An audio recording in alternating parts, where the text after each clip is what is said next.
Praise का मतलब, स्तुति का मतलब अगर हम असली भाषा में पढ़ते हैं, इब्रानी भाषा में, तो उसका मतलब है घमंड करना।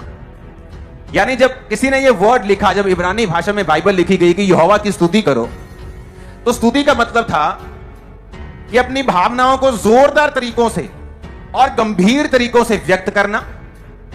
आज हम आपको अपोस्टल जी का एक ऐसा वीडियो दिखाने जा रहे हैं जिसे आप देखकर सचमुच आराधना करना सीख जाओगे और आपके बंधन टूट जाएंगे। इसलिए आप इस वीडियो को पूरा जरूर देखें। आप इस वीडियो को देख सकते हैं। में कैसे वर्शिप करना चाहते हैं?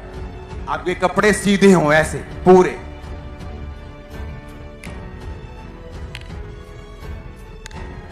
आप नहीं चाहते आपको कोई ऐसे ऐसे देखे, आपको शर्म आती।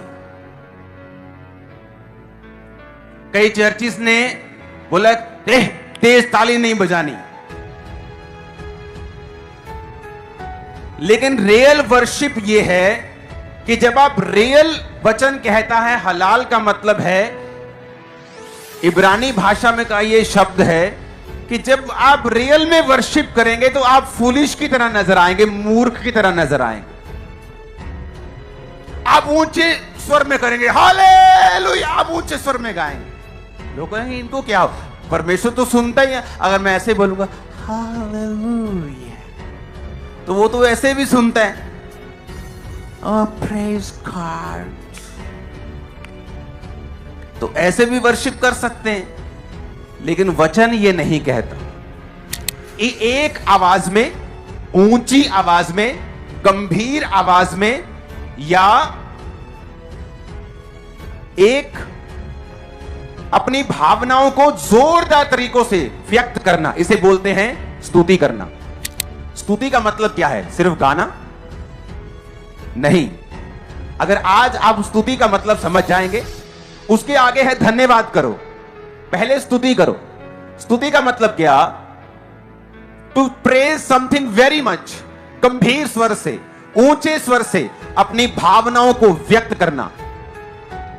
और इब्रानी भाषा में इसका मतलब यह भी निकलता है फुलिश तरीकों से, मूर्खतापूर्वक तरीकों से भी। अगर आप एक रियल वर्शिपर को देखना चाहते हैं, आप जब चर्च में कोई रियल तरीके से वर्शिप करता है, कई बार वो आपको मूर्ख लगेगा। राजा को यहोवा के सम्मुख नाचते कूदते हुए देखा और मन ही मन उसे तुच्छ जाना। वो राजकुमारी थी, राजे की बेटी थी, शुरू से राजाओं के घराने की तरह बड़े सोफिस्टिकेटेड तरीके से, बड़े मैनर पूर्वक तरीकों से बड़ी पली थी। लेकिन वचन कहता है कि जब उसने खिड़की में से देखा तो दाऊद कूद रहा था, नाच रहा था, फांद रहा था, जैसे बच्चे नाचते हैं। और बाइबल में कई जगह यह भी लिखा है जैसे कंजरियां नाचती हैं, कि पूरी तरह से झूम रहा था। उसके कपड़े भी कई जगह बाइबल कहती है उसका तन उघड़ रहा था, कपड़े ऊपर हो रहे थे। तो उसने देखा तो मन ही मन लिखा, उसने दाऊद को तुच्छ जाना। लेकिन क्या दाऊद सही कर रहा था कि गलत कर रहा था? पागल लग रहा था। तू पागल लग रहा था, जब तू नाच रहा था ना, तू पागल लग रहा था। ऐसे कोई राजा नाचता है? तेरे को अकल नहीं है। लेकिन अगर आप हिस्ट्री में देखें, इतिहास देखें इजराइल का, तो दाऊद आपको ऐसा राजा मिलेगा जिसको उसकी तमाम उम्र किसी के बाप में, किसी की मां में हिम्मत नहीं थी उसको कुर्सी पर से हटा सके। किसी में हिम्मत नहीं।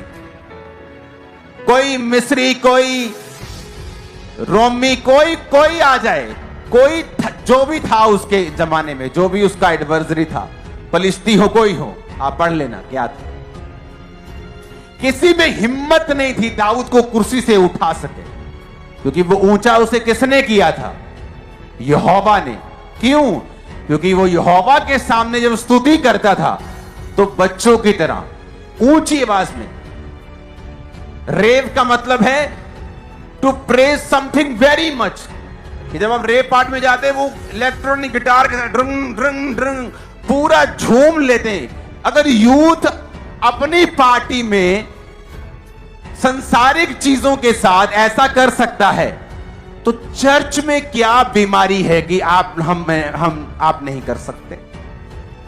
तुम इतनी मैं में घुमे हुए हो कि तुम सिर्फ ताली बजा सकते हो, और तुम्हें इतना कॉन्शियस है कि तुम्हें कोई देख ना ले, लोग क्या कहेंगे। इसका मतलब अभी तक तुम वर्शिपर नहीं हो। आप इस वीडियो को पूरा ज़रूर देखें। आप इस वीडियो को देखने के बाद आपके हालात बदल जाएंगे, आपके बंधन टूट जाएंगे और हमारा विश्वास है कि आप इस वीडियो को पूरा ज़रूर देखोगे और आप इस वीडियो को देख सकते हैं। वचन ये कहता है पौलुस और सिलास ने जब वर्शिप की तो बंधन टूट गए, हाथ पैर में कील ठोके हुए थे, बंधन में थे। लेकिन वचन कहता है उन्होंने वर्शिप की और परमेश्वर ने दूतों को भेजा। पहले दूत आए, बंधन टूटे, फिर वर्शिप की, ऐसा नहीं लिखा। क्योंकि वचन कहता है तेरे विश्वास ने तुझे क्या किया, पहले वर्शिप की, हाथ पैर को कील ठोका हुआ है, दोबारा यीशु का नाम लिया, मार देंगे, को गाड़ दो इनको। बाइबल कहती कपड़े फटे हुए, कील गड़े हुए, दूसरे कैदी देख रहे हैं क्या हो रहा है, और वचन कहता है वो वर्शिप करना शुरू करते हैं। परमेश्वर दूतों को भेजता है, भूकंप आता है, नींवें हिलती हैं, आजाद होते हैं, जैसे आप होने वाले हैं आज की मीटिंग के बाद आजाद। जब आप वर्शिप करते हैं भूल जाओ आपके आसपास कौन है, क्योंकि वर्शिप करने का मतलब सिर्फ गले से गाना नहीं, बल्कि अपना पूरा ब्लड, अपनी हड्डियां, अपनी स्पिरिट, अपना मन, अपनी एक एक सोच को परमेश्वर की वर्शिप में लगाना है, बोस्ट करना है, घमंड करना है, जोरदार तरीके से बोलना है, फास्ट पेस्ड में, कई बार गंभीर स्वर में, कई बार very much praise something very much, कि बहुत ज्यादा उसका धन्यवाद करना है। फुलिश तरीके से लगेगा, कई बार वो लगेगा कि तुम एक मूर्खतापूर्वक तरीके से लोग तुम्हें समझ सकते हैं, लेकिन वही रियल वर्शिप है।